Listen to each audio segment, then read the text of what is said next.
Welcome to another episode of What's the Story? Today I have a very special guest. He has a lot to share with us, a lot of Disney stuff, a lot of his own personal things that he's got going on. Trader Brandon, welcome. Hey, happy to be here. And I said before, the reason, before we started recording here, the reason I saw you immediately and wanted to get in touch with you was that you're a former Disney Imagineer. That is correct. So without further ado, let's jump straight into that because that is the thing that I am most intrigued with. So, how did you get into that?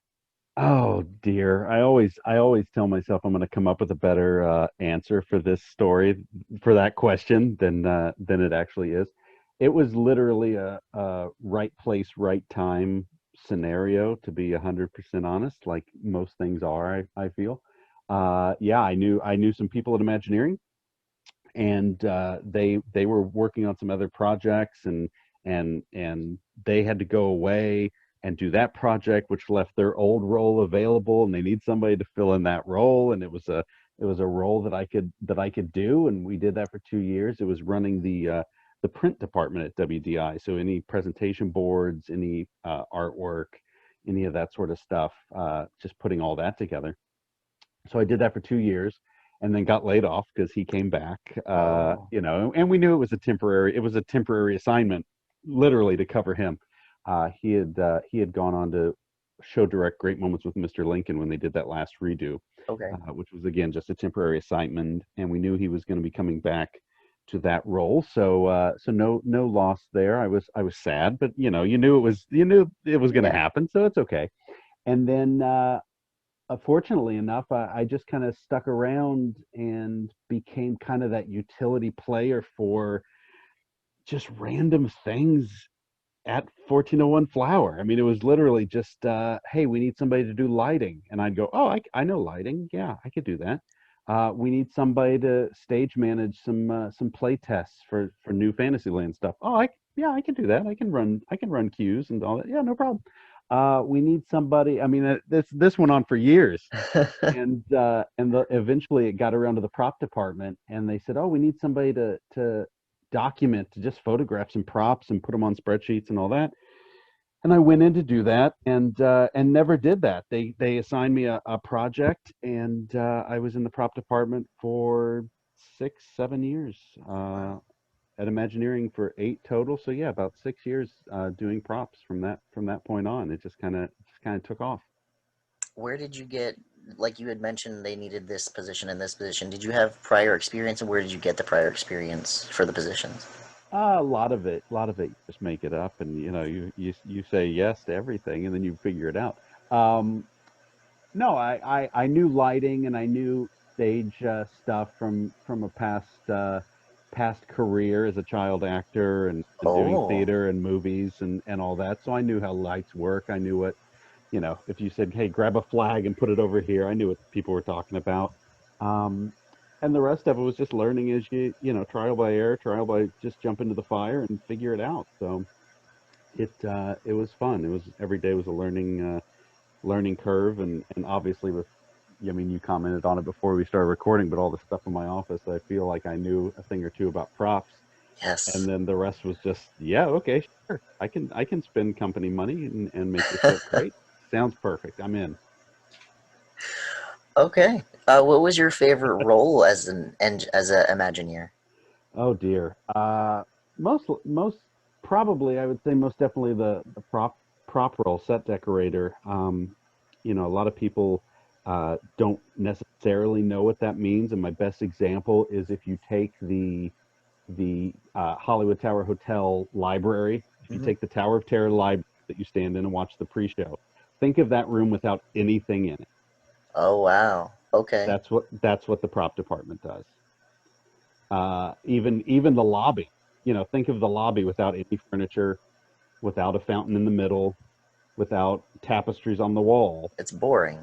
It's an empty room. It's a Yeah. shell. But that's the prop department. That's what we come in and do. We come in at the very end and make it real. Make it lived in, and make it look like it's always been there, and add the character. The newspapers sitting on the couch, and a hat sitting on a desk, and that sort of. That's what we do.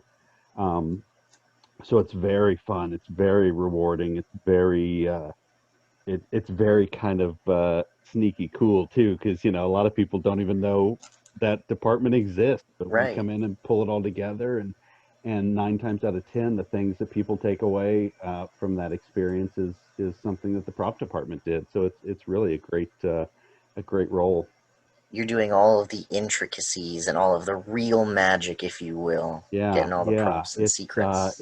It's visual storytelling. I mean, it's all of that type of stuff, and telling stories through dimensional things, through props, through what kind of hat did they wear, what kind of tribal masks are on the wall. I mean, that type of stuff. So it's a whole different crazy additional layer of detail and storytelling that we bring to it.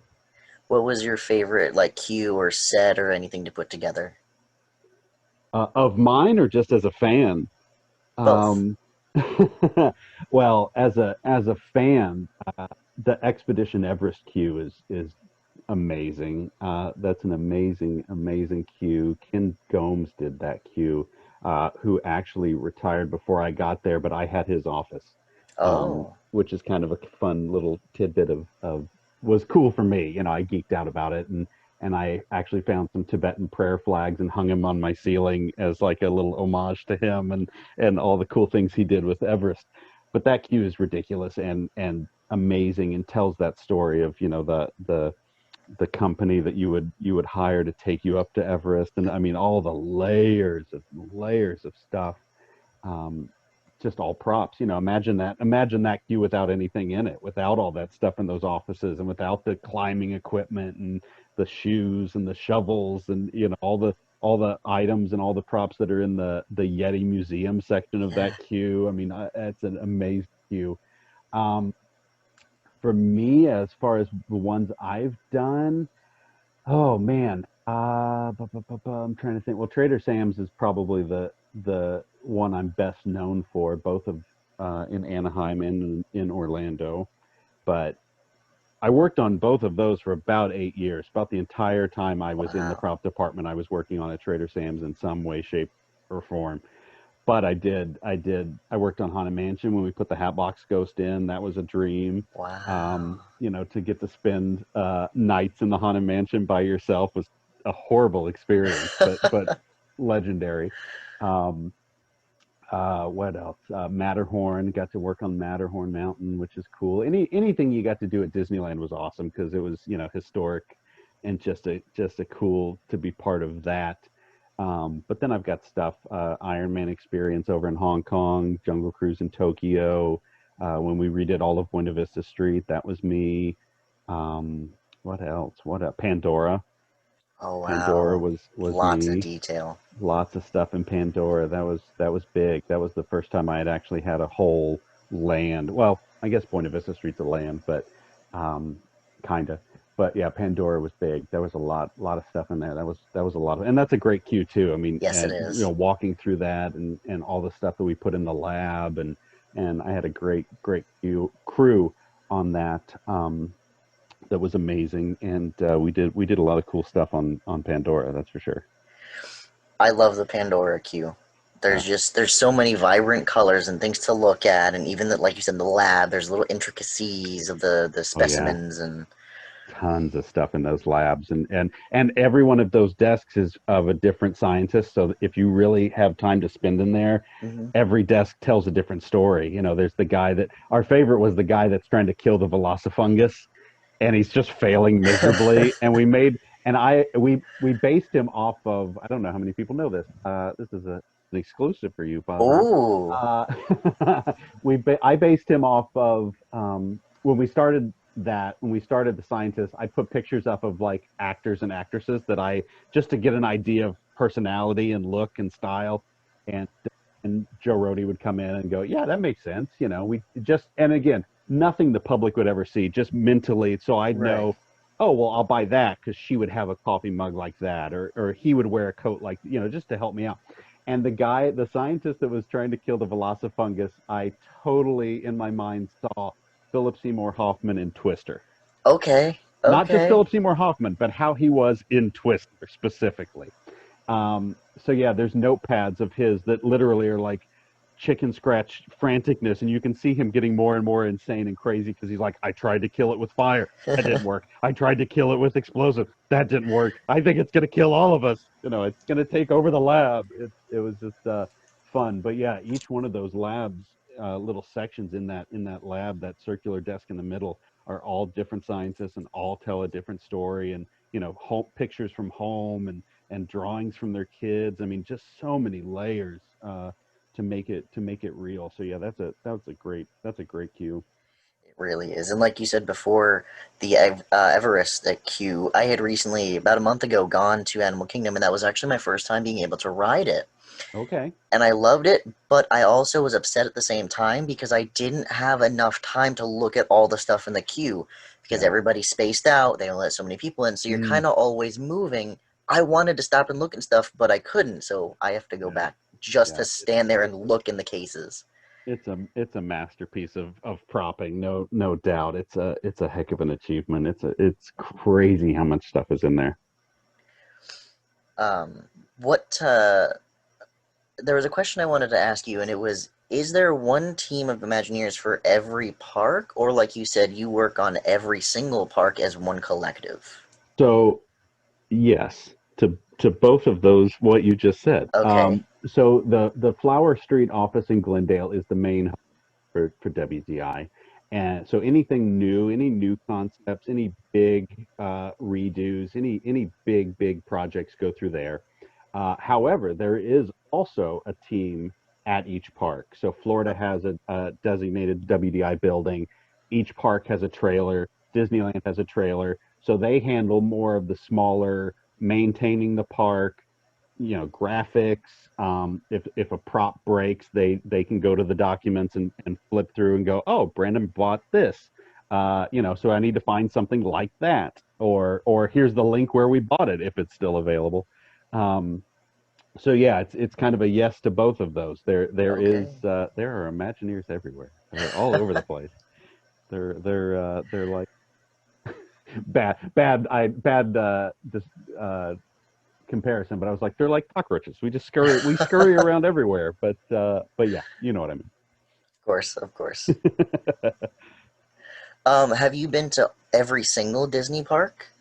I have not, sadly. I have obviously all the ones in the U.S. and I just threw Hong Kong onto my list in was that 2019. I threw Hong Kong on there because I was over there for work, and they had us staying in Hong Kong, so I was like, all right, we're going, and we went a couple times, me and my producer and a couple of the other ones on our crew for that Universal project. We snuck away on our off nights and went to Hong Kong Disneyland, which is great. I love that park. Right now, it's actually probably my favorite park. I think it's just so great and it's so charming and it's so creepishly like Disneyland that you can get around it without needing a map.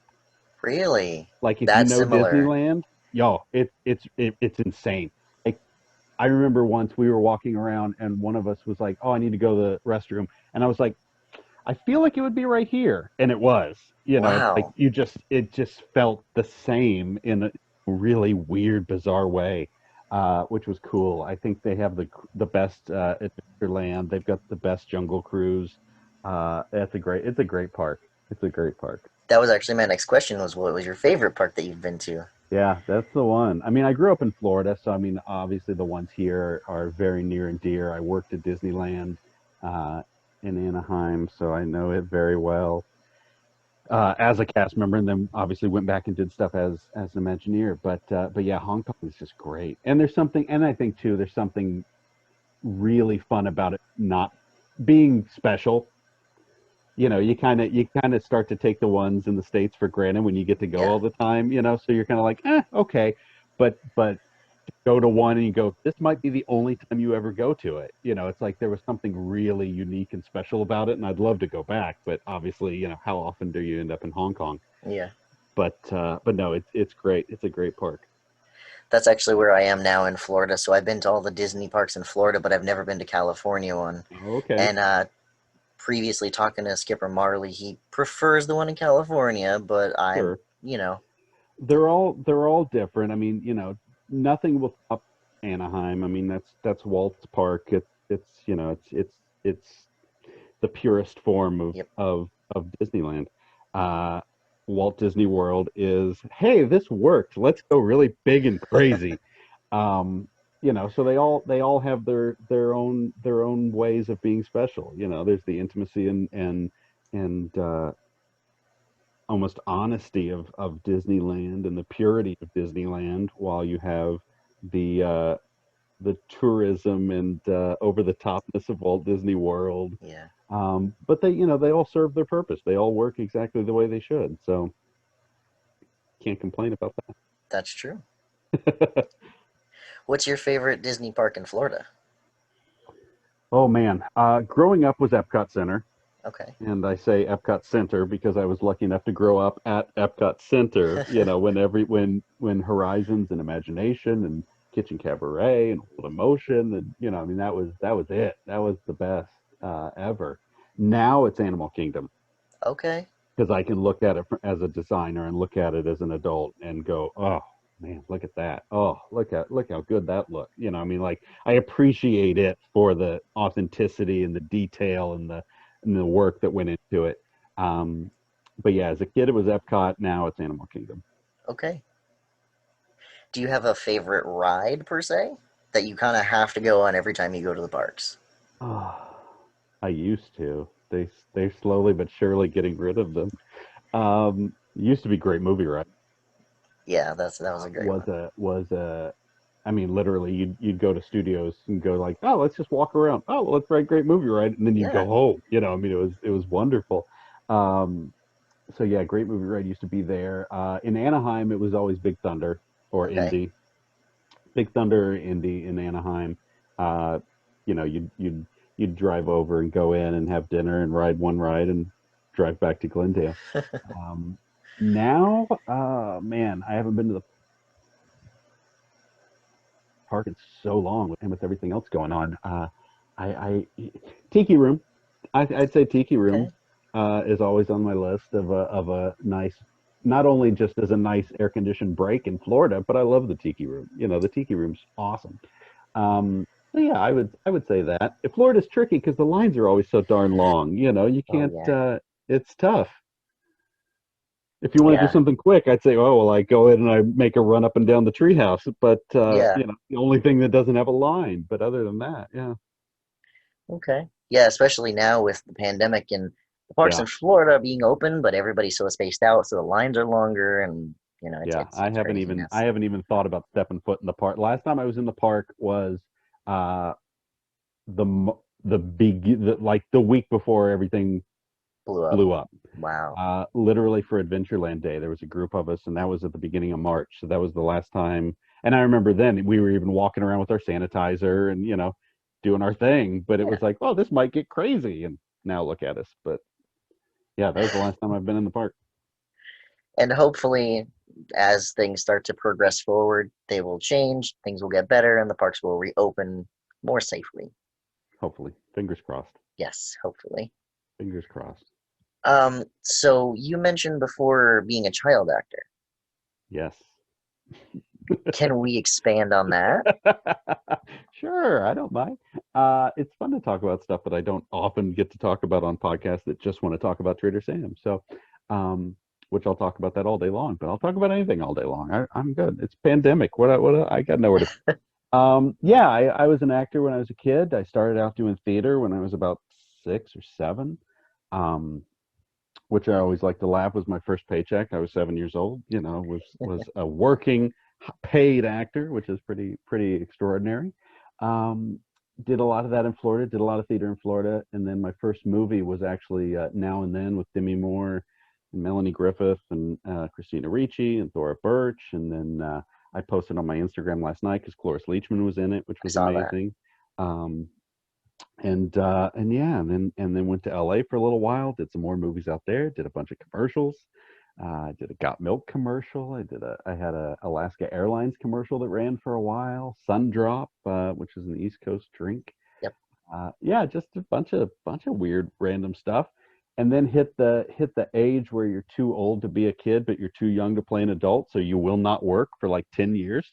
Wow. And that was when I started to get into writing and editing and eventually into directing and special effects makeup. I just did a bunch of other stuff and kept myself busy doing all that. So I've directed some music videos and some DVDs, some documentaries and stuff for some groups, and yeah, just kind of stayed occupied. And then that kind of rolled its way into WDI, and now I've been doing theme parks for coming up on 15 years now. So You really are a jack of all trades. it's you gotta keep busy. Just say yes to everything. Okay, I'll Yeah, keep that in yeah, I mind. can do that. Sure, I know how to do that. Got it. You And then you will figure it out. learn. Yeah, Yeah. you figure it out. You're gonna learn, otherwise you'll get fired. So you have to learn. Yeah. What was your favorite movie or TV show or to be a part of? Oh man. Oh dear. They're all really cool in their own ways. Now and Then was awesome because it was my first movie. We shot it up in Georgia. We shot in Savannah. Great cast. We all stayed at the same hotel. We all went to the movies together at night. We all played basketball together, and we were just a bunch of kids in a hotel Yeah. shooting a movie, which is the greatest. And even when we were filming, that whole neighborhood, they rented the entire neighborhood.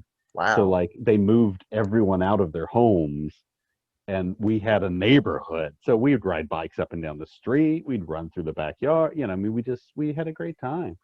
Um, Children of the Corn was great because I that was where I really started to learn about special effects makeup and prosthetics and all that. And I was in the chair about 6 hours a day because my character was all half burnt. So I had tons of makeup, tons of prosthetics. The smell of foam latex still lingers in my nose. I actually just finished up a skeleton prop the other day for a bar in Oregon, and I used a lot of foam latex to make the skin and make it look really dried up and old. And I love the smell of foam latex, which is not something you should smell regularly by any means, but it brings back a lot of good memories. But yeah, and then so that one was great, and I've been really lucky to work with just awesome people. I mean, like everybody that I mentioned in Now and then Karen Black and William Wyndham were in Children of the Corn, and Naomi Watts, which was her first movie, long before King Kong and long before all those others. And then I did Gods and Monsters, which is I'm really proud to be a part of that one. But that was Ian McKellen and Brendan Fraser and Lynn Redgrave. So yeah, I mean, I worked with William Shatner and Free Enterprise. I mean, it's just been great. It's been very fun moments in time that luckily are captured on Laserdisc or Blu-ray or whatever for VHS that I can go back and look at whenever I want and just laugh and smile and think about all the fun we had. So yeah, it's hard to pick because I've been very fortunate that they were all good experiences and really no complaints about any of them, That's amazing. I which had is no yeah, idea you which is did so rare. much. Yeah, it's kind of it comes back to scare people every once in a while. You'll go, oh yeah, I know how to do that, and they're like, how? When did you learn to do that? And you're like, oh, I learned that when I was 9, because I was just on set. I was always the kid that hung out with the crew, so I was always, oh well, explain that camera lens to me. What's that do, or what's that light do? So if I put this film over here, does that do? I mean, just always asking. I'm sure annoying the crap out of all the guys, but. Yeah, I was always hanging out with the crew and learning and asking questions and all of that while a bunch of the other kids were just in the trailer on their break. So yeah, it's kind of just worked itself out and paid off. So Being always being ask nosy and questions. being nosy and persistent paid off. Always ask questions. Always ask questions and always say, "Yeah, yeah, I got it. I'll figure it out." Take Yeah. lessons from this podcast, I'll tell you. So how did you get into acting? Was it something that you were always passionate about since you had started, or was it something maybe like your parents put you into, or It was mostly my grandfather. My dad's dad was a band director and a music teacher, and then they retired to Florida, and obviously I came much later. But yeah, he had that entertainment bug in him and bestowed it upon me. So yeah, it's very much where I got all of that showmanship and wanting to be in entertainment and and all that. So it just kind of, between that and having parents that went, yeah, okay, sure. You want to pack up the entire family and move to California? All right, let's go. So Wow. yeah, very fortunate. Is it something you'd ever go back to?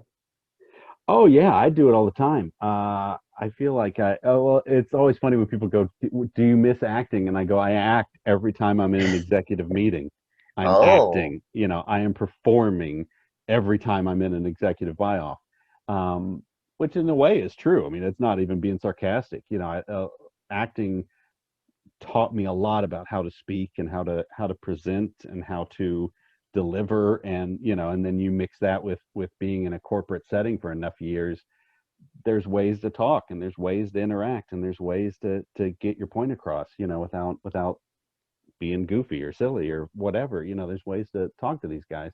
Um and then on the other side of that, I was lucky enough at WDI to do a handful of voiceovers.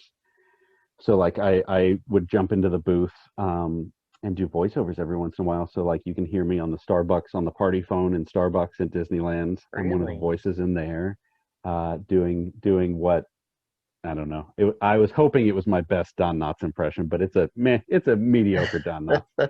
Um, I'm the voice of Nigel Greenwater on the Jingle Cruise Christmas Overlay, the Wow. radio show. So the radio host is me. I'm the voice of Shrunken Ned in the Skipper Canteen. You hear him occasionally pop up into one of the windows in the Skipper Canteen. I do Nigel in Skipper Canteen. I do my own voice in this. I do like four characters, I think, in Skipper Canteen. There's Wow. Nigel, Shrunken Ned, and then just me. Um, Maybe just three. But yeah, I love it. It's great. I mean, I yeah, I do it anytime, no problem. And then when you can do it in a theme park, I mean Yes. that's really awesome. So yeah, it's been a lot of fun You have a huge legacy in those parks. until they decide it's time to take them out. Which eventually will happen. Eventually, somebody will come in and go, the telephone at Starbucks is really old and outdated. We should upgrade that. Okay, fine. But hey, if you get a good 10 years out of it, that's a win. Right. That's a win. So yeah, it's been fun. That's I'm just kind of blown away. I'm having a hard time coming up with questions because it's so much cool information. Ah, geez. Man, We threw you off, you did. I'll tell threw you you for a what. loop. Um, I've never been on film in a park, which that would be the goal. That would be the next best, the next step is to be in a pre-show video or something like that. Like that would be awesome. That would be pretty great. so But that you're not only heard, but you're also seen. yeah, and you go, hey, look, that's me when I was 20. Something like And that. everyone in the queue turns around and looks at you, Yeah, and you're you like, go, "What?" what? Yeah.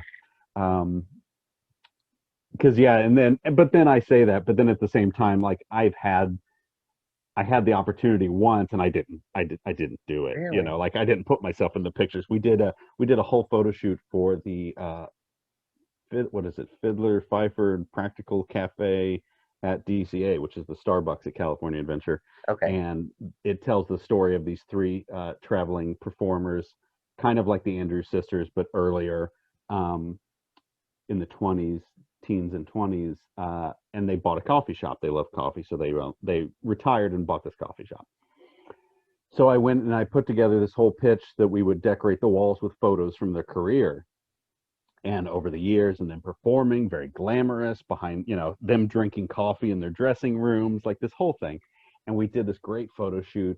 We actually shot it at the El Capitan in Hollywood on their big stages with their amazing curtains and amazing venue, and the pictures are gorgeous. And I just never thought of it. Like, could have I could have very easily been their manager or something in a picture, but Yeah.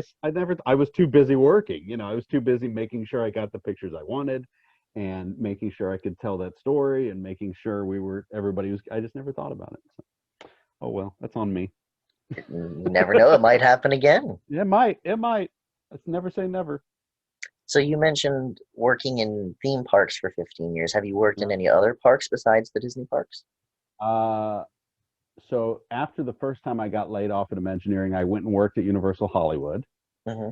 and just kind of did what was it? It was show control. So we kind of kept the crowds under control at all of the shows, so that included the Blues Brothers show that they used to have. That included the Animal Actor show, the special effects show, and then Waterworld.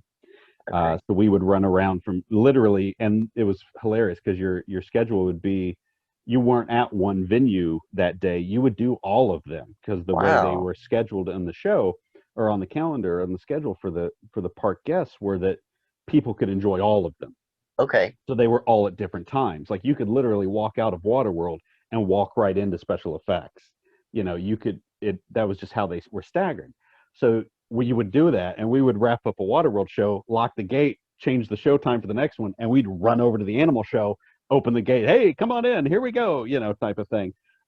It was wild. It was very crazy, but I loved working Waterworld. I loved that show. I've always loved that movie. I just did a podcast the other day on 70 millimeter podcast, and we talked about Waterworld. But yeah, I always loved that one. So then it came around. Fast forward many, many, many years to 2016. So let me see. When I worked in Hollywood, it would have probably been probably 2000, 2010, 2009, maybe somewhere in there. And then 2016, I'd gotten married. I was working on Pandora, and there wasn't a lot of, and I'd gotten married in Florida, so I was staying here, and there wasn't a lot of work coming down the pipe if you wanted to stay at Imagineering in Florida. There were some big projects. There was Star Wars and some other stuff, but a lot of those were staffed. So I actually jumped ship and went over to Universal Okay. and got to work on Waterworld, which was amazing, amazing fun that was. But yeah, I worked on the Universal Beijing project for 3 years, I think, and was prop manager for Waterworld and Kung Fu Panda, and then Kung Fu Panda kind of shifted more to a different vendor, and Waterworld got huge, and as far as scope and amount of work, so I pretty much dedicated myself all to Waterworld, which was fine in my book. But that one turned out really well and is turning out really well. It's getting ready. It should open this summer, hopefully. But that was a blast because at Disney you kind of fall into the don't build weapons. Everything needs to be kind of clean. It's Right. it's kind of a different world. So then when I went over there, and one, they were like, "Oh, you get Waterworld," which I was ecstatic about. Um, but if you despite what anybody thinks about the movie, if you look at it from a decorating standpoint, Mhm. it's a once in a lifetime chance to prop that show. I mean the opportunities you have to create such cool, weird, recycled, rusty stuff is really cool. And we got to build some really neat stuff. We built some awesome boats that just look gnarly and cool and just random props, and then taking stuff from the real world and trying to figure out how the atollers would use them, not knowing what their actual purpose is, Mhm. but how they would use them in their world, and to build that stuff so that when you're in the queue and you're looking at that and you go, wait a minute, that's a tripod attached like, for instance, we made a telescope, but it's a camera lens strapped onto some metal, strapped on top of an old gas nozzle from like the 50s, those really Okay. big, bulky ones.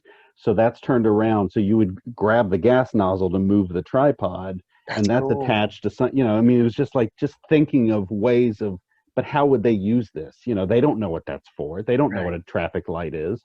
Um, so yeah, that was very, very fun, very cool opportunity to do that. And then that was starting to wrap up, and then I had moved over to Epic Universe, and then that Ah. that got put on hold for a little while here, and then I don't, I would think it'll come off a hold. I'm not giving anything away. Don't Ah, don't read into damn. that. Yeah, don't read Damn. into that. But I worked on that for a couple years, and then got laid off in November when it got put on hold. So Mhm. we shall see what the future entails. for Epic, but it's a very cool park. So I hope it gets to turn itself back on pretty soon. I was gonna say, like, I know you probably can't give any details about it, so you were working on it, and hopefully you will go back to it. Yeah, yeah. Fingers crossed. So, I'd like to. I mean, I I know where all my stuff is. Like, I know where my files are. Like, it'll be the easiest to just, yeah, let me back at it. But we'll see. I'm super excited for that park, and I want to ask you a bunch of questions, but It's a I know gorgeous.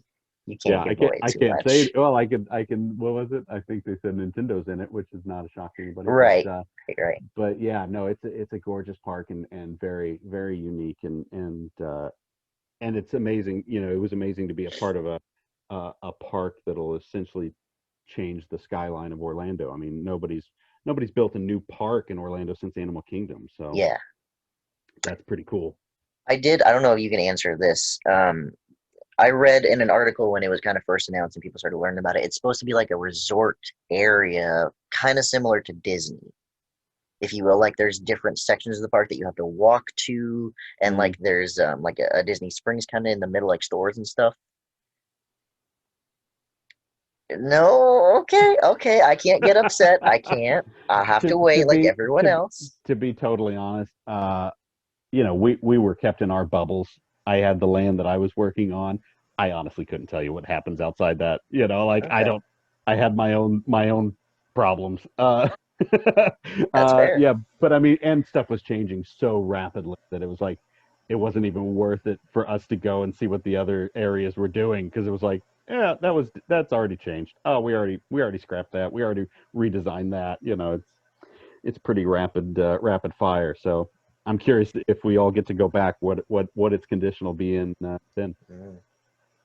Do you know if there are people in the park keeping it like maintained and cleaned at least? Like right now as it's shut down, Uh, so that you don't go back to like a dirty, disgusting mess, if you will. I don't know. Yeah, it'll be curious to see whether it's at when if we get to go back. Yeah, it'll be curious. I wasn't really on site. We had our offices right near the site, but my I emptied out my cubicle. I put all the things that I had, all the props I had purchased into big bins from Home Depot, and put some signs on them, and said, "Okay, I'll be back." We'll see. We'll see Let's what keep our happens. fingers crossed that it comes back I'll soon. I'll I'll be back day one when they're ready. I'll tell you. If they call, I'm in. Oh, that's so exciting. I want to know so much about it, but I'll get off that subject so I don't There you go. keep on There you it. go. So looking through your Instagram here, I see Yeah. that you have something called Mystic Libations, and it's a collaboration from yourself and Todd Stashwick, Yeah. a book that includes over 100 cocktail recipes. Where did that come from? That came from the quarantine. That came from during quarantine. I had started doing little Instagram live shows on my Instagram feed, which if anybody wants to watch them, they're all there. They're all posted on there. But essentially, it was, hey, I'm bored. I got nothing going on. I'm in quarantine.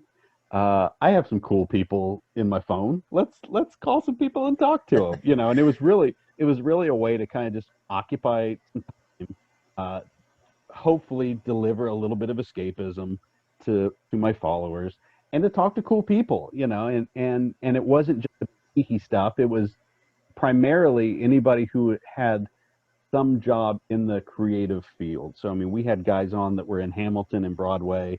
We had guys on that have designed theme parks. We've had guys on. Michael Giacchino came on, and talked music. Um, and just creative people, but we would tie it back in of going, so what's your favorite ride at Disneyland? What's your, we would always talk Ah, parks and all that stuff.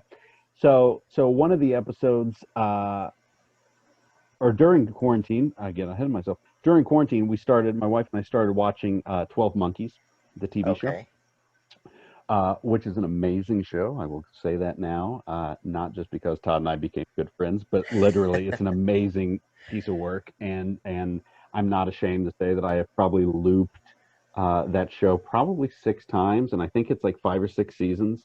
Wow. And every time I do, I notice things I didn't notice the last time. Like, it's so amazingly beautifully detailed and layered that it's ridiculous. things will happen in season one that in season six they'll show you why it happened, like I literally to the love point where you're that. like, they just set that up. I remember what happens when he now goes through that door. Like, and it's, yeah, watch it if you haven't seen it. So we watched the show, and we got hooked on it. And my wife was following, all the Facebook groups and the internet Twitter pages and all that. And she kind of threw it out. She goes, "Oh, you should get the guy that plays Deacon on your show." And I'm like, "He's not going to come on my stupid little Instagram show." And she goes, "Oh, he's really chatty with his followers, and he's real, he's very personable and all that." And I went, "Yeah, okay, sure, why not?" So I sent him a message on Instagram. I'd never met him. I didn't know him. Right. And I told him what I was doing, and yeah, hey, we love the show, and come on and chat. And he did. And then we've just become best friends. Like, and one of the things that we started doing that he got me turned on to, because again, with all the stuff in my office, for whatever reason, growing up, I had never played Dungeons and Dragons. Mhm. Just never hooked myself. So he quickly rectified that, and sent me the player's handbook, and sent me the essentials kit and like all this stuff, and shoved me down that rabbit hole. And we started playing D&D together. And anytime we would play, he would go, "Hey, make up a cocktail for the game," because he Oh, knew my tiki background. He knew, all that. So I'd go, "Okay, so what's our game?" "Oh, well, we're playing in a snowy plain, and there's what." So I would come up with a frosty, icy looking, put sugar around the rim to look like ice, and we just right. make these cool drinks. Or a oh, we're playing in the woods. Oh, well, here's an apple cidery, rum, cinnamony, whatever. So we would just make these neat drinks, and we'd send them off to the people that were playing that night. We'd play D&D and drink these yummy drinks, and then eventually we started. He would post them on his Instagram, going, "Hey, tonight, Trader Brandon made this drink. I'll post the recipe," and people started to be like, "Man, these are really good." So then again, when you're in quarantine, you got, when you're looking for things to do, we just kind of went, "Hey, do you think we should package these up and like make a book? You want to do a book? You busy? Which was great. I mean, I got a lot done during quarantine. I wrote a comic book series, and published 5 issues of that during quarantine. And then we started this during quarantine. And if you need to look for any silver lining, it's that most people were bored and Yeah. at home. So when you went, "Hey, let's do something fun and creative," everybody jumped in. So yeah, so we packaged it up. It's Mystic Libations. It's over 100 cocktails. I went and grabbed Roy Hansel, who's one of the bartenders at Trader Sam's in Anaheim. Mhm. So he knows his stuff, and of course is not working. And so he's putting together our drink program, and we've got some wild and crazy drinks, but the 90% of them are uniquely created and original for our book. Okay. And then the other 10% are kind of our spins on some classics, taking a Mai Tai, taking an old fashioned, and spinning them, making them crazy. Ooh. And then the storyteller side of my brain and Todd's brain have created these two main characters that own this tavern, and we tell you their story and how they came to get all of these recipes that are on their menu at the tavern, and Wow. what came from that, the adventures they had to go on to get these recipes in these different regions, these different areas. And yeah, it's crazy. It's ridiculous. It's coming together really well. Right before we started this, we were at 199% funded. I'm sure we will have hit 200 by the time we are done speaking. But yeah, we were funded in a day. We were completely had met our goal on day one. That's amazing. So it's just been growing and growing and growing. And yeah, we're probably going to hit 200% funded today, which is about 600 or so backers, which is amazing and humbling. And yeah, I went and we pulled together some great artists to do the art in the book. I've grabbed Mike Schwalm, who I worked with on Pandora, who worked with Imagineering for me. He's doing some big artwork in the book. Our cover art was done by Zelda Devon, who has done actual official D&D art in the Monster Manual. She did the mermaid and the ghost and some of that. And Yeah, it's just a crazy fun adventure. And then in the back of the book, we're actually putting a game that you can play, a story that Todd is working on that you can just take it and plug it into your campaigns. You can just run it as its own little story, but it's what happens after closing time at the tavern. Oh And no. yeah, it's good times. But yeah, it's fun. The drinks are looking amazing. They're delicious, but they're wild. They're ridiculous, and not in like crazy gimmicky ways, but like wow, I've never had that, and they're really good drinks. So yeah, we're pretty excited. That's amazing. I've never heard of anybody mixing all of those elements together. Yeah, it seemed right because it's all escapism. I mean, take tiki bars and that is about escapism. D&D is just as much about it, is literally about escapism. You're Yes. leaving your world for 6 7 hours a night, uh sometimes years, and going into a different world. So yeah, it made sense to combine the two. And we've got rum, tequila, bourbon, scotch, whiskey, all the spirits represented. We've got Wow. a really nice. I'm really proud of our mocktail program. Our non-alcoholic drinks we have in there are great. We've got some vegan offerings. Yeah, Wow. we put some thought into it, folks. We didn't just Little bit for everybody. yeah, we're not just trying to make a quick buck. We're trying to make something we're proud of. So it's coming together really well. It's going to be great, and it ends on February 6th is its last day on Kickstarter. So everybody's got a Okay. few more days to jump in. Alrighty. Well, I don't know if this episode will be out before then, but I will make a post for you There you and go. promote that to make sure Well, that people get if to this it. isn't out before then I apologize to everyone who just got excited who didn't get to it in time. So as you were talking about that, you mentioned the comic book. I found it on your Instagram, the Yeah, Untold Adventures of Trader Brandon, pretty straightforward. and that was just kind of a spur of the moment. You want to make a comic book thing? Pretty much, yeah. That's about how my brain operates. It's a very spur of the moment. Yeah, things to keep myself uh, nervous, to keep myself scared. I like to do things that I've never done before that kind of scare me. Mhm. Um, and I had never done a comic, so I was like, okay, let's do a comic book. That'd be fun. And again, never having done it. I can't draw at all. Like, don't even try to ask me to draw anything. So I thought, well, let's give it a shot. And again, the silver lining of a pandemic is that nobody's really staying that busy. So I was amazingly fortunate enough to get Dan Showing, who does all of the official Ghostbuster comics. He's done Back to the Future, Transformers, bunch of big comics, to come in and do the art. So we cranked out 5 episodes, 5 issues in. We had them out in 5 months in a row, and we just came out with, it's on the website. We just came out with all 5 issues packed in one printing in a trade paperback, so you can get the whole collection together, or you can buy them individually. But yeah, it just seemed like a fun thing to do, and it's very much a 1930s pulp adventure throwback comic Okay. series. It takes place in the jungles. It takes place. It's beautifully cliche, I like to call it, because it's what you Okay. want it to be. It's not. We didn't reinvent the wheel. Got the silliness, the corniness, that all those old pulp stories did. So it's pretty great. And then we took that, and that developed itself into, we actually did a vinyl record soundtrack that goes along with the comic, Wow. that you can buy both, and put the record on, and it'll tell you what page in the comic to be on when you start it, so you have like a soundtrack carrying you through as you read, Wow. which is pretty cool. And again, you leave a bunch of creative guys alone during a pandemic. This is what we come up with.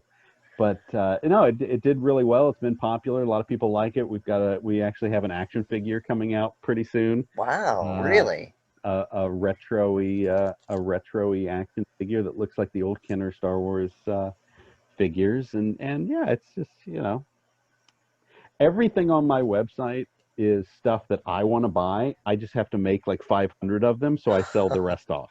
There That's you how it go. works. That's how it works. That's the complete honest truth about it. Plug us into that website. What is it? It's traderbrandon.com. There you go. Go and get that stuff. Simple, simple, straightforward. Yeah.